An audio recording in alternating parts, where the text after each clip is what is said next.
Para sentar, queridos. Amados, abramos a palavra do Senhor em Mateus capítulo 7, como foi avisado à igreja em preparação ontem à noite. Hoje é o terceiro domingo do mês.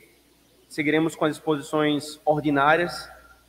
Os últimos 2 domingos nós trouxemos alguns tópicos doutrinários específicos, um pouco fora da sequência, mas voltaremos à nossa exposição sequenciada do Evangelho de Mateus, que é no terceiro domingo do mês, capítulo 7, onde nós paramos a última vez, a partir do versículo 24. Mateus, capítulo 7, versículo 24. Nós exporemos, irmãos, agora pela manhã, se assim o Senhor permitir, até o versículo 27.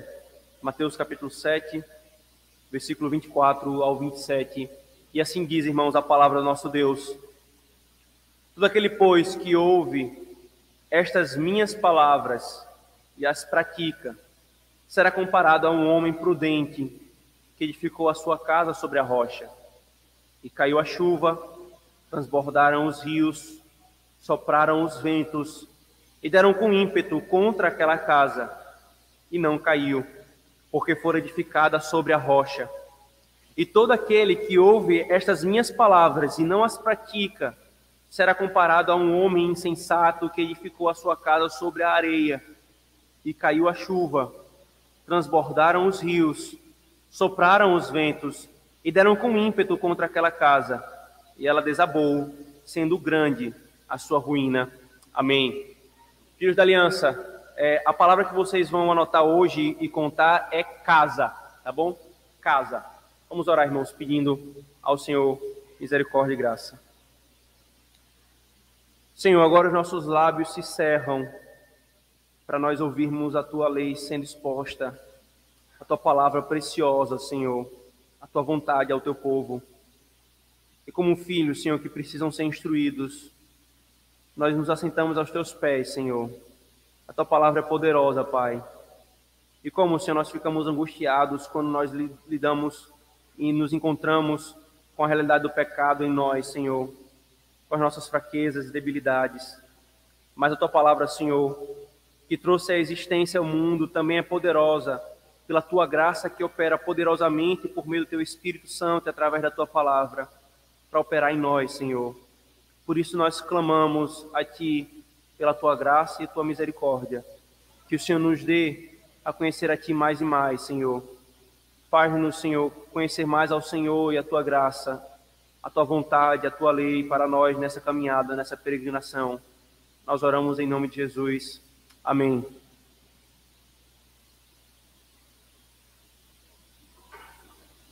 Queridos, hoje, irmãos, nós chegaremos ao final dessa caminhada pelo Sermão da Montanha.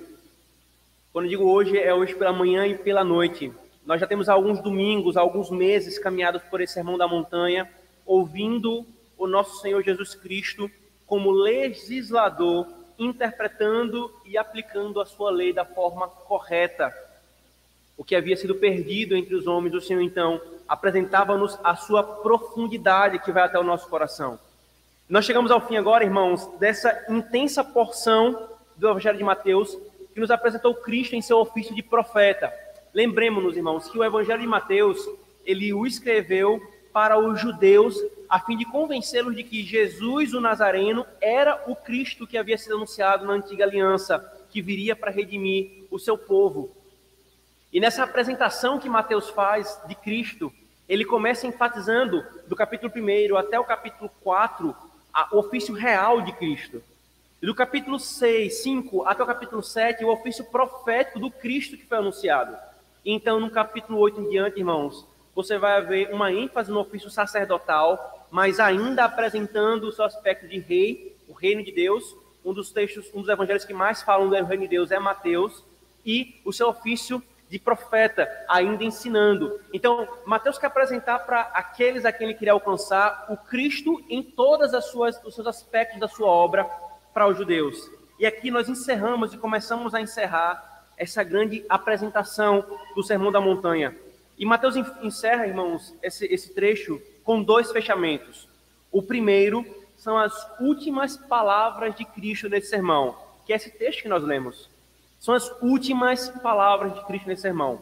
Mas a segunda parte do fechamento do sermão é uma descrição de como as pessoas reagiram à pregação de Cristo. Temos visto, irmãos, nós vamos ver, nós temos visto que Mateus 7, especificamente, ele está apresentando também Deus como um juiz. Ele apresentou Deus como Pai em Mateus 6, e agora nos apresenta Deus como um juiz. E aqui, irmãos, a ênfase de juiz também recaiu sobre a demanda daqueles que ouvem a palavra, que é a obediência. Nós vimos na exposição passada do Evangelho de Mateus, que aqueles que se apresentarão diante de Cristo no último dia, dizendo, Senhor, Senhor, em teu nome fizemos isso, em teu nome falamos língua, em teu nome fizemos milagre, em teu nome fizemos... E começam a descrever uma série de coisas carnais nas quais eles se confiam. Vão ouvir de Cristo, apartai-vos de mim, vós que praticais a iniquidade. Então, no capítulo 7, irmãos, o Senhor está enfatizando também, ele vem enfatizando a necessidade, algo indispensável que é viver, praticar aquilo que o Senhor está ensinando. Perceba então, irmãos, que ele começa aqui esse trecho, versículo 24, por favor, ele começa assim: todo aquele, pois, ou, como algumas versões, portanto, todo aquele que ouve estas minhas palavras. Esse portanto aqui, irmãos, ele vem depois do alerta dos falsos profetas, que nós vimos já, depois do alerta dos falsos crentes, que nós também já vimos, os crentes de apenas de profissão externa e não de conversão sincera, e agora agora, irmãos, ele chama explicitamente aqueles que ouvem a sua palavra a praticarem o que estão ouvindo da parte dele, irmãos. Essa, irmãos, é a melhor conclusão que Cristo poderia imprimir nas pessoas. Diante da sua palavra, Cristo não quer que apenas as ouçamos. Dentro da sua palavra, irmãos, ele quer que pratiquemos o que ele requer de nós. Cristo, irmãos, ele vai usar duas metáforas aqui, duas comparações. A de um fundamento em sua relação com uma casa. E para apresentar as diferenças e as consequências entre aqueles que ouvem a sua palavra e praticam, e aqueles que ouvem e não praticam. Então, a primeira coisa que o Senhor nos ensina aqui, irmãos, é a relação entre o ouvir e praticar. É o primeiro ponto da doutrina que o Senhor nos mostra aqui. Há uma íntima relação entre ouvir e praticar. Veja, por favor, versículo 24. Todo aquele que ouve as minhas palavras e as pratica, aí lá na frente ele vai falar, versículo 26, e todo aquele que ouve as minhas palavras e não as pratica. Vejamos, Cristo ele estabelece aqui uma íntima relação entre ouvir e praticar de uma forma inseparável. No caso, a apresentação dele aqui, irmãos, é ouvir e praticar, ouvir e não praticar. Mas vocês percebem o que é que está pressuposto aqui na fala de Cristo? A primeira coisa aqui, então, irmãos, é é aquilo que nós vimos lá em Romanos capítulo 10, quando nós estamos expondo Romanos sequenciadamente também, e lá no capítulo 10 nós vimos o apóstolo Paulo falando que a fé vem pelo ouvir e ouvir a palavra de Cristo. Como crerão naquele de quem nada ouviram? E como ouvirão se não há quem pregue? Então, o que Cristo está falando aqui, irmãos, é uma outra forma daquilo que foi falado pelo apóstolo Paulo, ou que seria falado posteriormente, que a prática é inseparável do ouvir. É possível ouvir e não praticar. Entenda aqui, irmãos, ouvir como ser instruído, tá bom? Ouvir como ser instruído. Obviamente, tem muitos seres humanos que não têm a capacidade da audição, mas podem ser instruídos com a palavra de Cristo. Então, o ouvir nesse sentido de ser instruídos. É possível ouvir e não praticar. Não é só possível, como Cristo está alertando contra isso, irmãos. É possível ouvir e praticar. Mas presta atenção nisso, crente. É impossível praticar sem ouvir. É impossível nós caminharmos uma vida que agrade ao Senhor em piedade, em submissão ao seu Cristo, se nós não ouvirmos o que Ele quer para o seu povo. se nós não formos instruídos por Ele. O conhecimento correto da Escritura, irmãos, precede a vida correta, bem como a fé no Cristo precede ser apresentado a esse Cristo pela pregação. Muitos irmãos, em razão da reação errada à palavra, isto é, o fato de muitos ouvirem e não praticarem, passaram a defender que para praticar não precisa ouvir, para viver não precisa de instrução ou da doutrina, mas ela é indispensável, irmãos. Todo o sermão da montanha, queridos, é a prova de que se nós não formos instruídos, se nós não ouvirmos, nós não vamos conseguir praticar. Ora, o que é o ofício de profeta de Cristo, irmãos? O ofício de Cristo como profeta é apresentar-nos, revelar-nos perfeitamente quem é o Deus triuno. Porque se ele não fizer isso, nós não o conheceremos. O ofício de Cristo como profeta é de instruir a sua igreja sobre a sua graça, sobre como nós vamos viver a partir da sua graça. É instruir, é informar a sua igreja sobre o que ele quer, irmãos. Nós temos visto, queridos, a gravidade de se conhecer e não praticar. O capítulo 7, como nós falamos, desde o início, está enfatizando isso. Você conhecer, você ouvir e não praticar é algo muito grave. Ele falou para esses: apartai-vos de mim, os que praticais a iniquidade. Eles, irmãos, até tinham um conhecimento correto, essas pessoas aqui, mas eles não viveram segundo aquilo. Mas também, irmãos, ao mesmo tempo, Cristo disse aos judeus: vocês estão enganados, porque vocês não conhecem a Escritura, nem o poder de Deus. Mateus 22, 29. Vocês não conhecem, vocês não pararam para ouvir o que Deus realmente quer. Vocês estão tirando coisas da sua cabeça. E se vocês não se deixarem instruir por Deus, se vocês não ouvirem, aí vocês entendem o porquê que muitas vezes na Antiga Aliança, uma palavra que de entrada para chamar o povo é: ouve, Israel. Inclina o teu ouvido porque tu não sabe o caminho que tu tem que andar. Tem que ouvir a minha instrução. O remédio para a hipocrisia, irmãos, ou para a frieza diante da doutrina, não é menos doutrina, não é ignorância, mas o remédio para isso é a vida do Espírito pulsando e bombeando a doutrina para o nosso coração e para os nossos membros, para que nós pratiquemos aquilo que nos é ensinado pelo Senhor, irmãos. E aqui vem um grande ponto que a igreja tem sido instruída sobre a doutrina da santificação. Sim, irmãos, a lei do Senhor é um padrão moral para o seu povo redimido, não para ele se redimir. Mas esse povo redimido não consegue por si só praticar a lei do Senhor. Nós precisamos, irmãos, da videira, que é Cristo.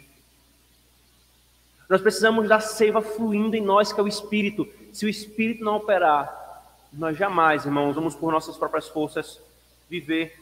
Por isso, o contrário à frieza, o contrário à hipocrisia diante do conhecimento doutrinário correto não é ignorância, não é menos destas coisas. O contrário é mais do Espírito, mais da operação dele, e não menos da doutrina.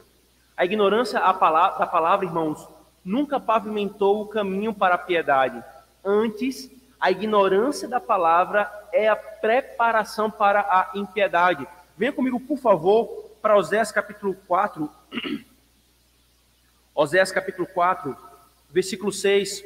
O Senhor, irmãos, repreende duramente o povo de Israel por causa exatamente da ignorância da palavra.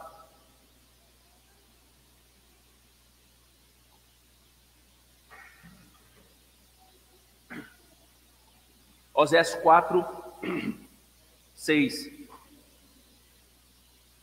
O Senhor diz: o meu povo está sendo destruído porque lhe falta o conhecimento.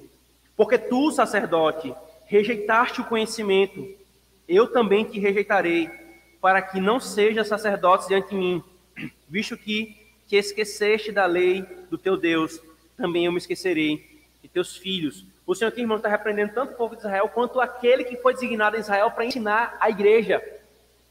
O povo estava perecendo por falta de conhecimento. Então ele se volta para aqueles ministros da palavra dos seus dias e fala assim: você desprezou o meu conhecimento. Você não está instruindo a minha igreja na minha doutrina e por isso meu povo está perecendo. O Senhor repreende, irmãos, duramente os sacerdotes e os ministros da antiga aliança, que deveriam instruir o povo corretamente e não faziam. Venha agora para Malaquias, por favor. Malaquias, último livro do Antigo Testamento.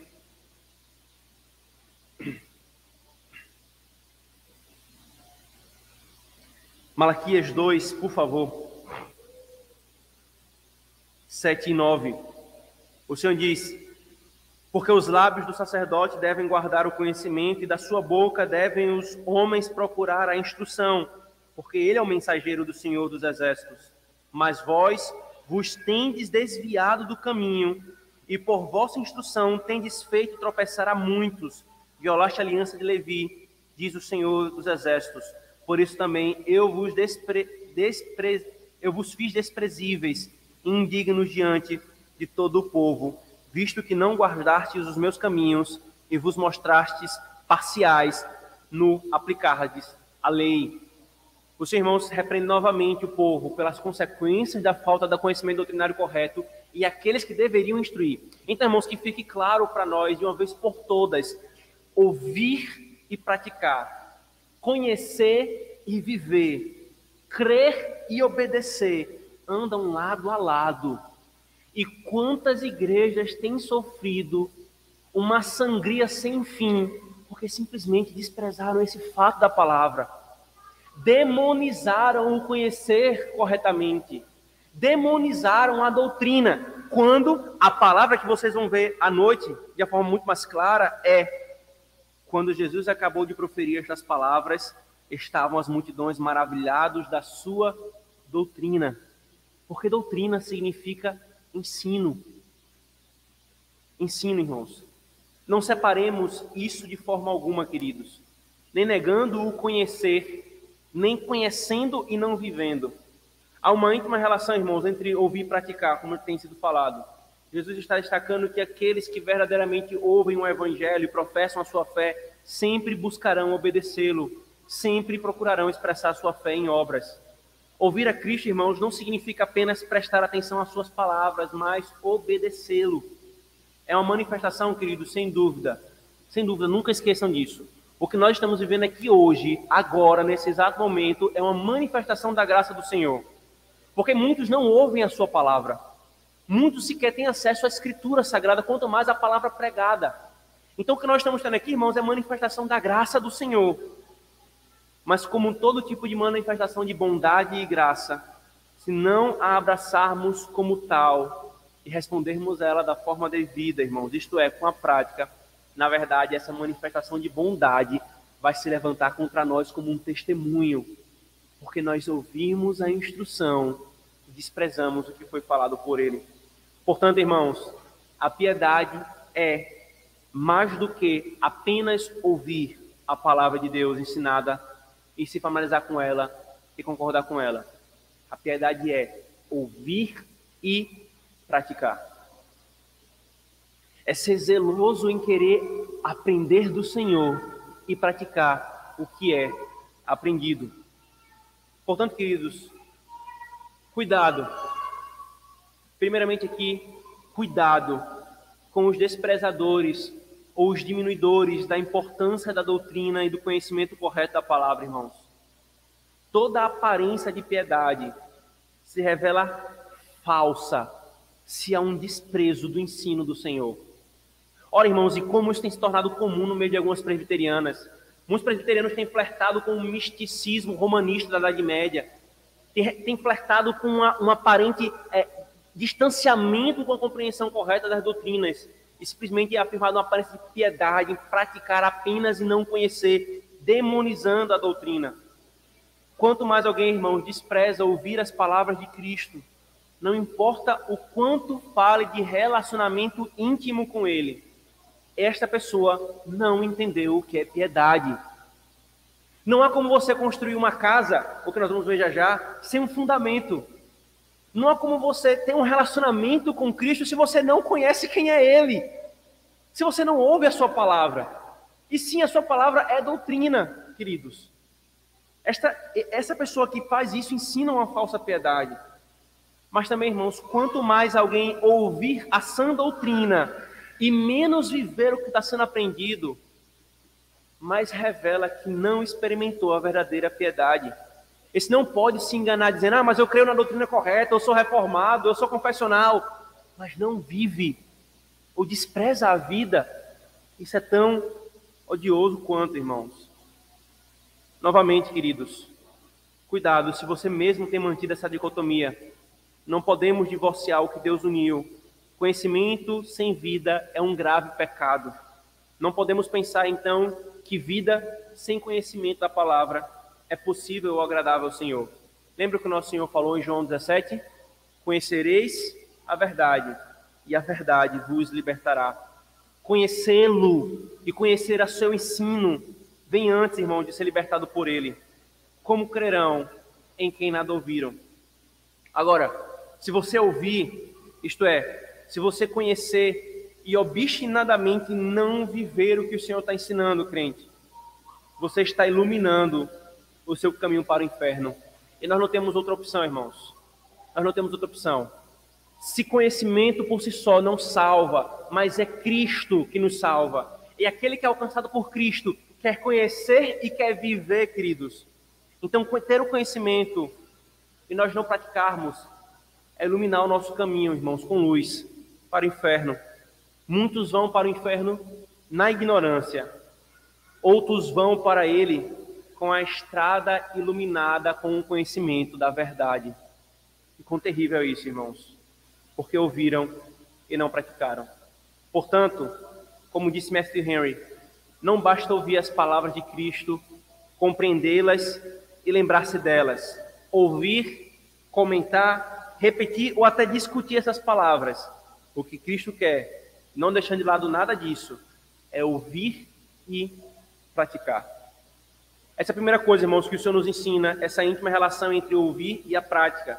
Agora vem a segunda coisa que Ele nos ensina aqui, irmãos. A nossa reação à palavra define o que nós somos.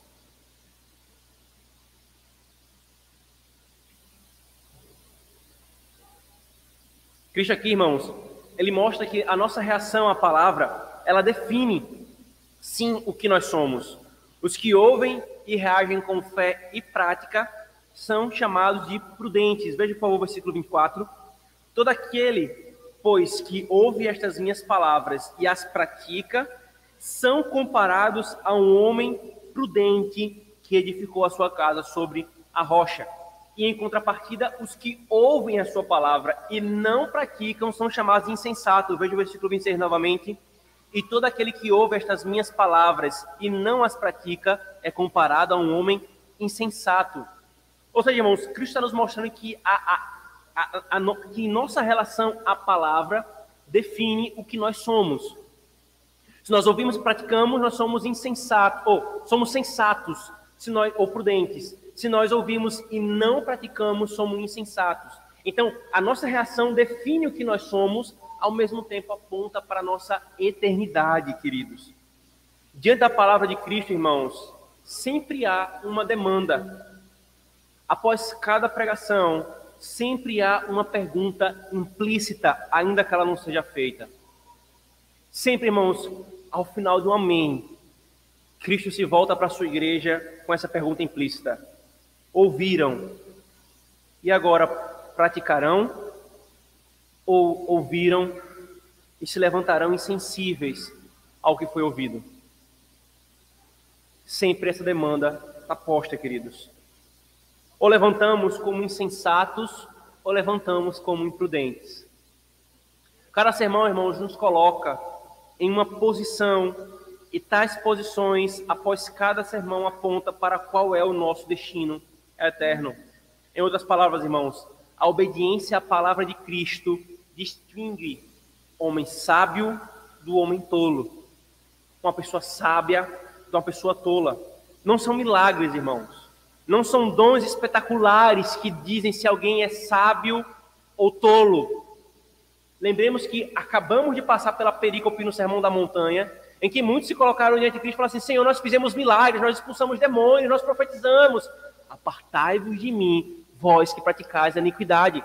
Então, o que nos define em relação à palavra não são essas coisas espetaculares, majestosas, porque até os ministros de Satanás o farão, conforme Cristo e os apóstolos a profetizaram. mas é se nós ouvimos atentamente o que o Senhor quer e buscamos praticar. É isso que define, irmãos. Matthew Henry, irmãos, diz assim: alguns ouvem as palavras de Deus como se quisessem conhecer os seus caminhos, como se fossem pessoas justas, mas não estão dispostas a colocá-las em prática. Esses aqui, irmãos, que Henry está falando, e pegando essa imagem que ele falou aqui, ele vem para ouvir a palavra de Cristo sem a menor disposição de praticá-la. Não vem ao culto e à exposição da palavra, não se aproxima da leitura da palavra de Cristo com o espírito de: eu quero saber qual é a vontade do Senhor para eu poder praticar. Não, ouvem apenas para cumprir tabela, ouvem apenas para ter mais algumas informações, ouvem indiferentes e desatentos, tudo menos para obedecer, irmãos.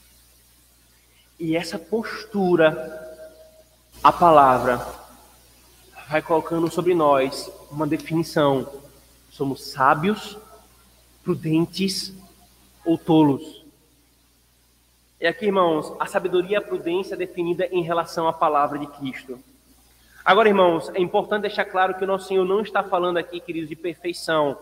Quando ele fala daqueles que ouvem e praticam, ele não está falando de perfeição, de uma impecabilidade ou de um esforço próprio que nos torne dignos do céu.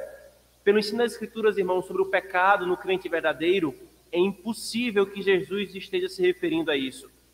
O que ele fala, irmãos, foi dito posteriormente por Tiago: a fé sem obras é morta. Ouvir e não praticar não denota um verdadeiro coração que está ouvindo, o coração que considera o que ele está falando. Ouvir, irmãos, e conhecer sem praticar é insensatez, tolice e autocondenação. Novamente, irmãos, como nós temos reagido à palavra de Cristo? Como é que nós temos reagido a ela? Qual é a sua disposição em ouvi-la e praticá-la? Façamos um autoexame agora, irmãos. Quanto do que foi pregado nos últimos 3 anos você tem buscado viver com sinceridade? Quanto do que foi pregado desde o início da sua caminhada cristã você tem buscado viver diante do Senhor, confiado em Cristo? Sem dúvida, irmãos, a questão novamente não é perfeição. Ora, se fosse, irmãos, qual de nós subsistiria diante do Senhor?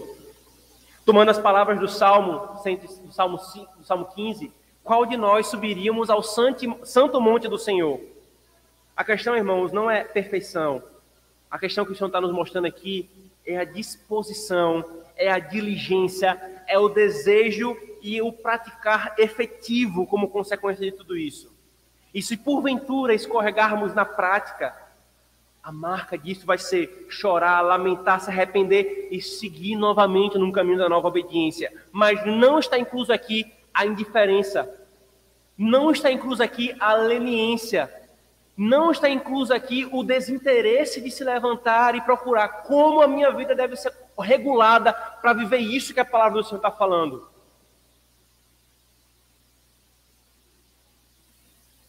Essas coisas, irmãos, estão em nosso coração, tais disposições. Se constatamos alguma desconformidade com a palavra, nós ficamos tranquilos, nós procuramos relativizar, nós procuramos entender corretamente aquilo para conformar a nossa vida à palavra do Senhor. E agora vem a terceira coisa, irmãos, que o Senhor nos ensina nesse texto. É o fruto de ouvir a palavra de Cristo e de praticá-la. Veja, por favor, novamente, versículo 25. Aquele que ouve e pratica é comparado a um homem prudente, certo? Que edificou a sua casa sobre a rocha. Versículo 25. E caiu a chuva, transbordaram os rios, sopraram os ventos e deram com ímpeto sobre aquela casa. E não caiu, porque fora edificada sobre a rocha. Agora veja o versículo 27. O que ouve e não pratica é insensato. Constrói sua casa sobre a areia. E caiu a chuva, transbordaram os rios, sopraram os ventos e deram com ímpeto contra aquela casa. e ela desabou, sendo grande a sua ruína.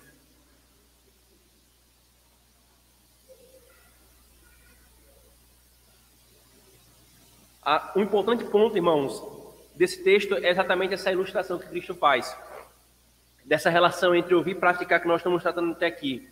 Aqui, irmãos, tudo que foi falado e um pouco mais ganha um quadro vívido, uma bela pintura para nós do que o Senhor está nos falando, queridos. O que ouve a palavra de Cristo e não pratica é semelhante a um homem que constrói a sua casa sobre a areia. Ele é insensato. Mas o que ouve e pratica é como um homem que constrói a sua casa sobre a rocha. Ele é prudente. E por que isso, irmãos? E por que isso? Quando você vai construir um edifício, não importa qual seja, a base que sustentará é de grande importância, irmãos. É de grande importância. Nós temos aqui irmãos que estão estudando engenharia civil e podem confirmar isso. Se a base ela não é firme, ela não é sólida, você deve ter construído a sua casa ou está construindo a sua casa, você sabe da importância disso. A base ela é fundamental, irmãos. Se não há uma base firme, toda a estrutura já começa comprometida.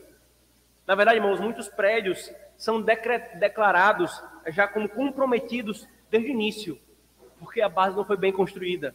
Alguns passam pela fiscalização e depois causam problema de desmoronamento, queridos.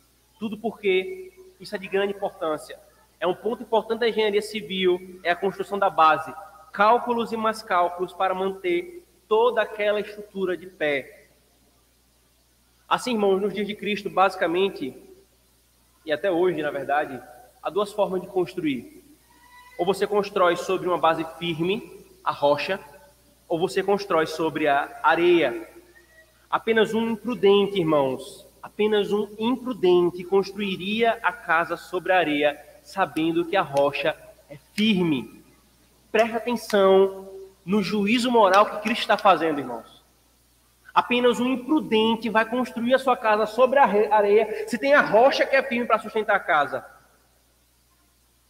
Um observador casual, irmãos, ele poderia não perceber a diferença entre as duas casas, mas a diferença está lá. Ela está embaixo. Ela está onde os olhos não veem. É no fundamento, é na rocha. Então aqui, irmãos, vem a primeira lição para nós. A vida, queridos, a vida, a sua vida é uma construção. Viver é construir, como disse Hendrickson. Cada ambição de um homem acaricia, cada pensamento que ele concebe, cada palavra que ele pronuncia, cada obra que ele realiza é, por assim dizer, um tijolo dessa construção. Mas a questão é, essa construção está sendo feita sobre a base correta? Então essa é a lição, irmãos. Há apenas duas formas de você construir a sua vida. A casa chamada sua vida. Ou você constrói sobre a rocha, a saber, Cristo e a palavra de Cristo, porque veja, quando ele vai se referir à rocha, ele está se referindo àqueles que ouvem as minhas palavras. Então, a primeira opção é, ou você constrói sobre a rocha e a palavra de Cristo, ou você a constrói sobre a areia, em contraste às palavras de outros, às palavras dos homens. Pedro, irmãos, nos ajuda a entender um pouco isso aqui. Venha, por favor, para 1 Pedro. Nos ajuda a entender um pouco disso que Cristo está falando, com algumas outras imagens. 1 Pedro, versículo 1, capítulo 1, versículo 22.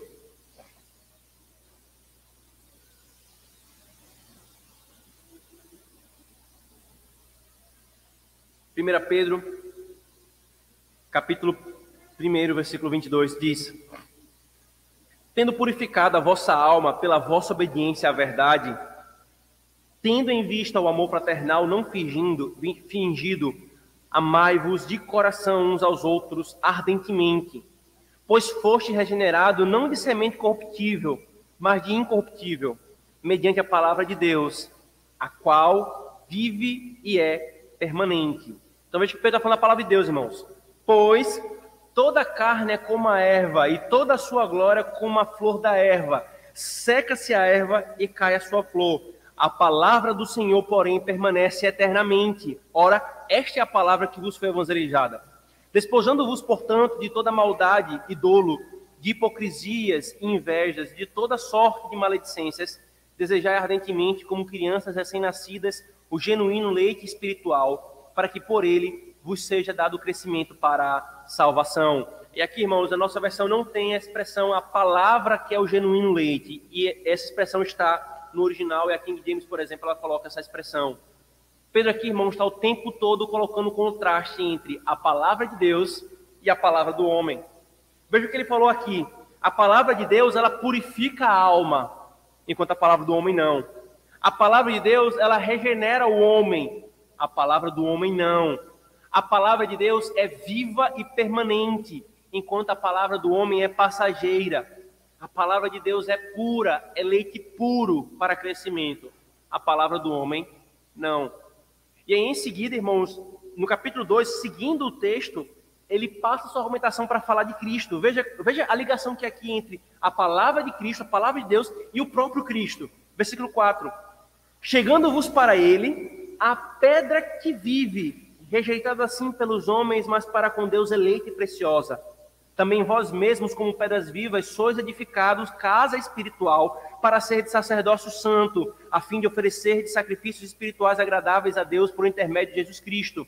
Pois está escrito na Escritura: eis que ponho em Sião uma pedra, uma rocha angular, eleita e preciosa. Quem nela crê não será de modo algum envergonhado. Para vós outros, portanto, os que credes, é preciosidade, mas para os descrentes, a pedra que os construtores ajeitaram, essa veio a ser a principal pedra angular. Percebe, irmãos? Pedro não é casualmente ou sem querer que está colocando essas duas coisas em relação. Ele vem falando da palavra de Deus, da palavra de Cristo que estava sendo entregue àquela igreja.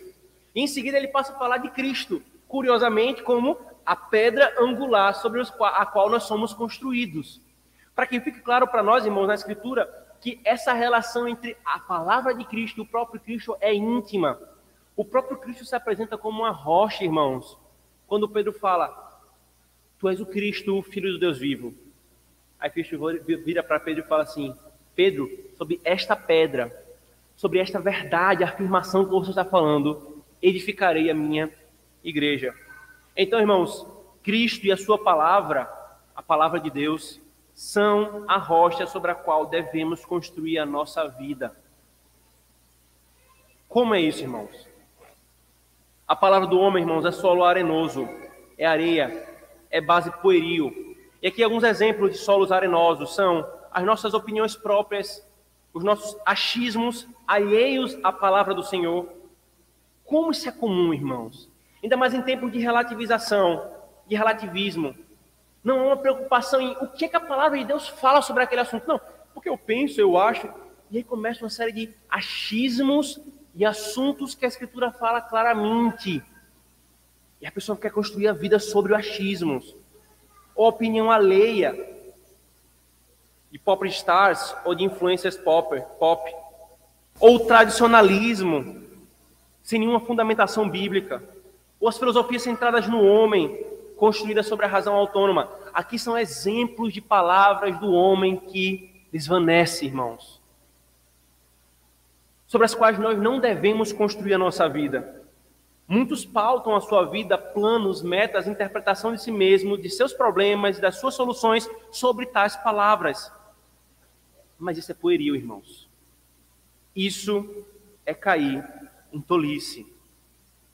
Portanto, querido, sobre qual fundamento você está construindo a sua vida? O que define, irmãos, as nossas opiniões, os nossos conceitos, os nossos planos, os nossos padrões morais de julgamento de si mesmo e dos outros? Sobre o que você está construindo a sua visão de relacionamentos? Qual é a base para a nossa visão de família, dos papéis do marido, da esposa, da criação de filhos? Qual é a sua base para a política e seus posicionamentos éticos na sociedade? Qual é a sua base para a salvação eterna? Quem é o teu conselheiro? O teu próprio coração? Platão? Aristóteles? ou Cristo? Quem é o teu conselheiro? Qual é a tua base, o teu fundamento? A segunda lição aqui, irmãos, ainda sobre isso, que aprendemos, diz respeito às consequências. Cristo é claro aqui, irmãos. Quem constrói sobre o fundamento certo, a rocha, que é Cristo, cai a chuva, transbordam os rios, sopram os ventos contra aquela casa, e ela não cai, ela permanece firme. Mas quem constrói sobre o fundamento errado, a areia, a palavra dos homens, cai a chuva, transbordam os rios, sopram os ventos contra aquela casa e ela cai, e a sua ruína é grande. Cristo, irmão, está nos apresentando as consequências desses dois tipos de construções, desses dois tipos de estilos de vida. E essas consequências são: quem constrói a vida sobre a palavra possui base firme para passar pelas provações e aflições da vida. Tem base firme para receber os ventos da tentação e das perseguições. Essa pessoa não sucumbe como que não tivesse orientação. Ela está firme, não por ela mesma, não pela casa. As duas casas são iguais, por assim dizer, nessa metáfora, mas pelo fundamento. É isso que sustenta, irmãos. Como faz toda a diferença, queridos, conversar com um irmão que passa por aflição e consolá-lo com a palavra de Cristo. E muitas vezes essa consolação já está ali trabalhando. A doutrina da providência, por exemplo, sendo o fundamento para passar por tudo aquilo. A doutrina da paternidade de Deus, cuidando e tratando dos seus filhos. Eu estou dando alguns exemplos de fundamento firme que nos sustenta na hora da provação, irmãos. Na hora da aflição, queridos, qual é a nossa esperança? Onde é que nós podemos colocar os nossos pés? No meio do desespero, do pecado, sobre o que nós podemos nos apoiar, irmãos? Quando nós não sabemos o que está acontecendo em nosso próprio coração, machucamos ou somos machucados e estamos perdidos sobre aquilo e como tratar, qual é a lâmpada que ilumina os nossos pés? Nós não temos. Nenhum homem tem, queridos. Se o tivesse, Cristo não precisaria vir. Explicitamente o apóstolo Paulo fala que os homens não conheceram a sabedoria por sua própria sabedoria. Foi necessário ver a sabedoria de Deus, Cristo encarnado. Nós não temos. É para que fique claro, irmãos, a cada segundo da nossa existência, a cada aflição que nós passamos, a cada tentação, a cada angústia que nós temos de construir a nossa casa sobre Cristo e a sua palavra, irmãos. A chuva vai vir. Não é um se, a chuva vai vir. O vento vai soprar. Mas se nós estivermos construindo no canto certo, nós teremos base, não por nós mesmos, mas pela rocha. Para todo ouvinte do Evangelho, irmãos, seja ele sensato ou insensato, a prova, a provação, o teste, a crise, seguramente chegará. Ela chega de várias formas, irmãos. Ela pode vir em uma tribulação, ela pode vir em uma tentação, ela pode vir em um luto, ela pode vir em uma morte, ela pode vir, como no próprio contexto aqui do texto, no juízo final. Ter as Escrituras, queridos, como rocha e base firme faz toda a diferença nessas horas. Assim como faz toda a diferença quando uma casa, alvejada pelos ventos, inundações e tempestades, foi construída sobre a rocha. É a mesma diferença. Agora, irmãos, o nosso Senhor fala: quem constrói a vida sobre opiniões próprias, seus achismos, ou opinião alheia, sobre o tradicionalismo, sobre as filosofias centradas no homem, é levado por todo o vento. É levado pelo vento de doutrina, é levado pelo vento da aprovação, é levado pelo vento vindo da desordem do coração. Alguns solos, irmãos, arenosos, se apresentam como firmes, mas a última se apresenta como firme e com a última e mais sublime interpretação da realidade. Porém, no vamos ver, mostra a profunda instabilidade. Essas são, irmãos, as duas consequências que Cristo apresenta para nós. E como o nosso Senhor é maravilhoso, irmãos. Vocês percebem como ele nos ensina? Ele fala o fato do que está errado. Diz o que deve ser. E para nos encorajar mais ainda, ele nos leva lá na frente. Foi o que ele fez agora há pouco, irmãos, quando ele falou dos falsos profetas e dos falsos crentes. Siga a sua vida no caminho largo e espaçoso, e você vai dar lá no juízo. E nesse dia você vai falar: Senhor, nós profetizamos em teu nome, fizemos milagre para... Apartai-vos de mim. Por que ele fala isso? É para simplesmente colocar um pavor no nosso coração e nos compungir a ele pelo medo? Não! Ele está mostrando o fim da caminhada contrária ao que ele está falando. Se você seguir nessa trilha, você vai dar ali. E para que isso sendo dito, nós tenhamos mais encorajamento e certeza de que o caminho a ser seguido é esse que Cristo fala. Aqui é a mesma coisa, irmãos. São dois estilos de vida, com dois fins e duas reações diferentes às mesmas situações. A diferença está no fundamento. Um ouviu e praticou. O outro ouviu e não praticou. Como nós já falamos em outras ocasiões, crente passa por dificuldades financeiras, ímpio e piedoso passa por dificuldades financeiras. Ímpio e piedoso passam pela morte, ambos passam pela morte. Ímpio e piedoso passam pela tristeza, ambos podem ficar tristes. Como em ambas as casas a mesma chuva caiu, o mesmo vento soprou, o mesmo rio inundou. Sabe qual é a diferença, crente? É o fundamento. É como você lida. É como você interpreta. É como você reage. É qual é o teu norte, crente. Alguns sofrimentos, irmãos, em nossa vida foram nada mais, nada menos. Perceba, eu não estou falando que todos o foram. Alguns o foram. Nada mais, nada menos do que a casa ruindo, porque construímos ela sobre o fundamento errado. Nesses casos, irmãos, nós não fomos vítimas. Nós é que ouvimos e não praticamos. Nós ouvimos e preferimos construir a nossa vida sobre a areia e não sobre a rocha. A razão de problemas, conflitos, dores, angústias comumente reside debaixo dos nossos pés. E por isso que comumente, irmãos, o aconselhamento bíblico no gabinete é colocar essa rocha firme para a nossa caminhada. Às vezes nós estabelecemos a nossa vida sobre opiniões e interpretações da vida de forma equivocada. Quando a chuva chega, a casa cai. A casa cai. Sabe qual é a maior de todas as consequências, irmãos, de que Cristo está falando? A maior de todas, ter a Escritura como rocha nesta vida nos conduzirá à casa cujo fundamento foi estabelecido em Deus, segundo Hebreus 11, 10.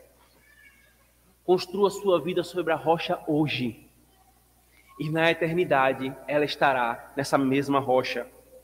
Construa sua vida sobre a areia hoje. E assim como essa areia vai desvanecer com esse mundo, assim será a sua casa, a sua vida. Não espere construir a vida sobre a areia e ter a vida com um fundamento na eternidade. Não se iluda. Quando o fogo do juízo tocar nessa casa e nesse fundamento, se farão cinzas. Grandiosa ruína será essa casa. Mas se você constrói a sua vida sobre a palavra, sobre Cristo, quando o fogo tocar, vai mostrar que aquela base não era uma rocha qualquer. Era uma rocha de ouro puro, sem mistura. Não é a palavra de filosofias humanas, nem de opiniões alheias. Não. É a palavra viva e permanente, é a palavra de Deus. Portanto, crente, como eu falei, um observador casual não poderia perceber a diferença entre as duas casas. Mas a diferença está no ponto mais importante, o fundamento. Da mesma forma, os crentes verdadeiros e os que são falsos apenas de profissão, eles podem aparentar nenhuma diferença entre si. Mas a diferença está no ponto mais importante, o fundamento. O crente verdadeiro quer fundamentar a sua vida em Cristo e na palavra. Essa, inclusive, irmãos, é a grande marca da conversão. Sabe qual é a grande marca da conversão? É o desejo de se submeter à palavra. é estar disposto a ouvi-la sempre. A diferença entre o crente verdadeiro, Sinclair Ferguson falou, e o falso crente é que o verdadeiro cristão coloca em prática o que ele tem ouvido do seu mestre no Sermão da Montanha. Portanto, preste bem atenção a essa pergunta que farei como última. É com ela que Cristo encerra, irmãos, o Sermão da Montanha, para que saibamos que isso que ele está falando é muito sério, sobre o que nós temos construído a nossa vida. Você sabe dizer o que Deus quer e o que Ele espera de você em cada área da sua existência? Como marido, como pai, como mãe, como esposa, como filho, como profissional, como cidadão num estado. Você tem regulado e construído a sua vida a partir da instrução da palavra ou é alheio a ela, desdenha dela e relativiza? Não negligenciemos, irmãos, de ouvir a palavra de Cristo aos domingos. Ouvi-la e ser apresentado ao fundamento é uma dádiva. Mas também não sejamos morosos em colocá-la em prática após ouvi-la. Sejamos prudentes, irmãos, e não insensatos, porque a religião que consiste apenas em ouvir sermão é inútil. Amém. Oremos, irmãos.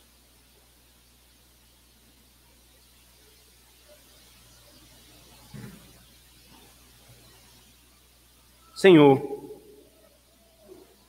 entregues a nós mesmos, Senhor, nós somos frágeis, insensíveis, sensíveis ao ponto de sucumbirmos por nós mesmos, Senhor. Se não fosse o Senhor vindo até nós, nos instruindo, nos mostrando o fundamento sobre o qual nós devemos construir a nossa vida, o que seria de nós, Senhor? Ó Deus, mas ainda tendo a ciência desse fundamento, quão propensos nós somos a simplesmente ouvir sobre ele e não praticarmos, Senhor. Por isso nós clamamos, faz-nos operantes, Senhor, frutuosos e agentes naquilo que o Senhor nos tem ensinado. Que nós pratiquemos o que temos ouvido de Ti pela Tua palavra, Senhor. Do pastor ao irmão novo convertido na igreja. Que nossa igreja, Senhor, seja dita por Ti como a que preocupa-se com a Tua palavra, Senhor. Livra-nos da hipocrisia. Livra-nos de ouvirmos e não praticarmos. Livra-nos, Senhor, de edificarmos a nossa casa sobre areia.